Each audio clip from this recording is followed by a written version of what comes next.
Hello hello साथीहरू, आज चाहिँ हाम्रो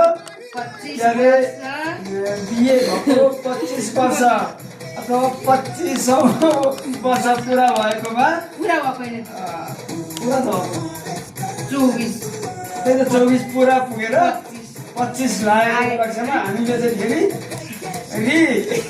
फेरि विवाह गर्दैछौँ। अनि यहाँ अब मैले चाहिँ सुरु गर्दैछु। 25 वर्षको एनिभर्सरी ह्याप्पी एनिभर्सरी बुढा भन न।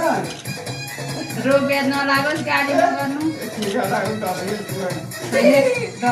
केक हुन्छ किन आजको दिन पनि हो गरिरहेको बिस्तारै एनिभर्सरी बिमला दाहाल भन्नु हो हैन। अब मैले एकैचोटि हुन्छ मैले लगाइदिने हो। झगडै पर्छ टोपी नबिगारिकन नभए नि भन न।